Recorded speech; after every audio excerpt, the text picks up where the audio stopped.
amar ka soo baxay wasiir goboleedka dawladda hoose iyo guriyeenta ee gobolka Gauteng province ee dalka Koonfur Afrika ayaa albaabada la isugu dhuftay ku dhawaad ilaa iyo 37 dukaan oo ay lahaayeen ganacsatada Soomaaliyeed ka gadaal markii dadka deegaanka ay xiisada rabshado wata ka kiciyeen xaafadda Freedom Park oo kamid ah xaafadaha hoos yimaada Johannesburg ee dalkani Koonfur Afrika. Dukaamadan oo ay lahaayeen ajnabi isugu jiray Soomaali, Ethiopian, Bangladesh ayaa waxa milkiilayaasha dukaamadani lagu wargeliyay inay si ku meel gaar ah u xiraan ilaa iyo 2 toddobaad kadib qalalaasa socday muddo kooban oo dadka deegaanka ay ka sameeyeen xaafadda ay dukaamadani ku yaalaan. kulan looga arinsanayay sidii dib loogu furi lahaa dukaamadani haatan xiran kaasoo ay iska kaashadeen jaaliyada Somali Community Board ee dalkani South Africa, hay'adda qaxootiga UNHCR iyo milkiilayaasha dukaamadani ayaa waxa lagu qabtay xafiiska Somali Community Board ee magaalada Johannesburg dalkani Koonfur Afrika. qaar ka mid ah milkiilayaasha dukaamadani xiran ayaa waxa markii uu kulankani dhamaaday kula kulanay banaanka hore xafiiska jaaliyada Somali Community Board ee dalkani Koonfur Afrika. waxaan wax ka weydiinay cidda ka xirtay dukaamadaasi iyo cidda haatan ka sidii loogu furi lahaa dukaamadooda. yahay Mr. Abdulrahman Jesto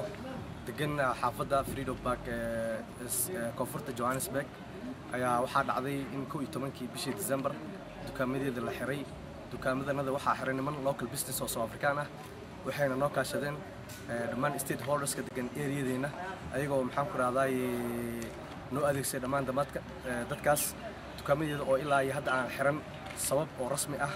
aan la siin wax oo code order ama government order ka soo baxay ayaana dukaamadii ilaa hadda aan lagu xirin ilaa maalintaas dhammaan ganacsatada Soomaalida ah Ethiopian iyo Asian ka halka degan arinta ay bis ku yihiin dukaamada xiran ilaa imika waa 35 dukaan waxaana ilaa maalintaas ilaa hadda waxaan ku raadayay dukaamada in sida lagu fur lahaa ka shaqeynayo jaaliyada Somali Community Board waxaa xusid mudan in dukaamadani haatan xiran inay jiraan qaar ka mid ah shacabka reer Koonfur Afrika inay diidan yihiin in la xiro dukaamadaasi maadaama ay qiimaha ay gadaan raashinka daruuriga ah ay wax badan ka jaban yihiin dukaamada kale ay leeyihiin ganacsatada reer Koonfur Afrika.